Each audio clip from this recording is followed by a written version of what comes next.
কসবার কুটিতে রানিয়ারা গ্রামে গলায় ওড়না পেঁচিয়ে হত্যা, ঘাতক রাসেল গ্রেফতার, রিপন এখনও পলাতক, চলছে শোকের মতো মহসিনের বাড়িতে। কসবা টিভির ডেস্ক রিপোর্ট, ক্যামেরায় তানভীর আলম ডালিকে নিয়ে ফারজানার উপর বিশেষ প্রতিবেদন। কসবা টিভি, হৃদয়ে বাংলা।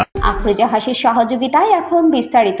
ব্রাহ্মণবাড়িয়া জেলার কসবা উপজেলার কুটি ইউনিয়নের রানিয়ারা মধ্যপাড়ায় মোবাইল বিক্রিকে কেন্দ্র করে দুই বন্ধু রাসেল ও রিপন কর্তৃক গলায় ওড়না পেঁচিয়ে শ্বাসরুদ্ধ করে মোহাম্মদ মহসিনকে পরিকল্পিতভাবে হত্যা করেছে। মহসিনের বাড়িতে এখন চলছে শোকের মাতম। এক মেয়ে এবং এক ছেলে সন্তানের জনক ছিলেন মহসিন। তার হত্যার খবর জানার পর থেকে কাঁদতে কাঁদতে বারবার মূর্ছা যাচ্ছেন তার বাবা আয়েত আলী ও স্ত্রী জুলেখা বেগম। আত্মীয় স্বজন পাড়া প্রতিবেশীরাও কাঁদছেন মহসিনের এমন নির্মম হত্যাতে। মহসিন কসবা উপজেলা কুটি ইউনিয়নের রানিয়ারা গ্রামের কৃষক আয়েত আলীর ছেলে।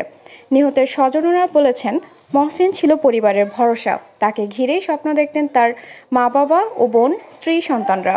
কিন্তু হঠাৎ এমন হত্যাকাণ্ডে যেন পুরো পরিবার নিঃস্ব হয়ে গেল। এমন মৃত্যু তারা মেনে নিতে পারছেন না। গত 16ই ডিসেম্বর দিবাগত রাত প্রায় 8:30 থেকে আর ঘরে ফিরে আসেননি মহসিন।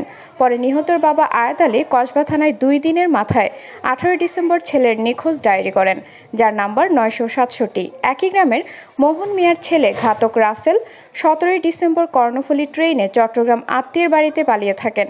নিখোঁজ জিডির অনুসন্ধান করতে গিয়ে তথ্য প্রযুক্তির সাহায্যে 11 দিন পর চট্টগ্রাম জেলার বাকলিয়া থানার কালামিয়া বাজারের ওভারব্রিজ এলাকা থেকে অভিযান চালিয়ে কসবা থানা এসআই কামাল হোসেন তাকে গ্রেফতার করেন।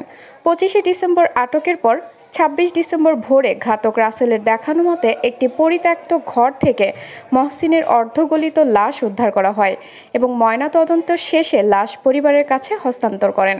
নিহত মহসিনের বাবা আয়েত আলী বাদী হয়ে রাসেল ও রিপনের নামে হত্যা মামলা কসবা থানায় দায়ের করেন। নিহত মহসিনের স্বজনদের দাবি, গ্রেফতারকৃত রাসেল এবং পলাতক রিপনকে অতি দ্রুত গ্রেফতার করে বিচার নিশ্চিতের পাশাপাশি অসহায় নিহত মহসিনের পরিবারের পাশে যেন সরকার দাঁড়ায়, সে দাবিও জানান।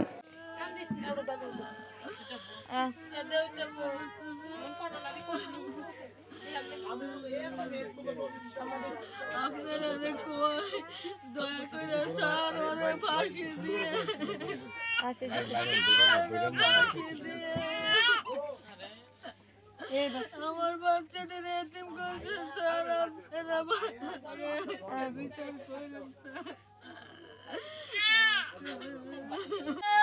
তোর মুখটা তো পুয়ে না খাইছে না পুইরা লাইছে রে।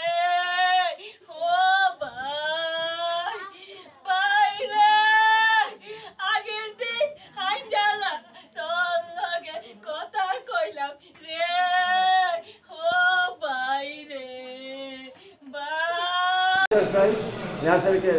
হত্যা করছে তাদের বিচার আমি তুলনা চাই, তাদের ফাঁসি হোক। আপনার ছেলে আছে, একটা মেয়ে আছে, একটা মেয়ের বয়স হলো 3 বছর, ছেলেটার বয়স হলো 40 দিন। আপনার নাম? আমার নাম আয়েত আলী।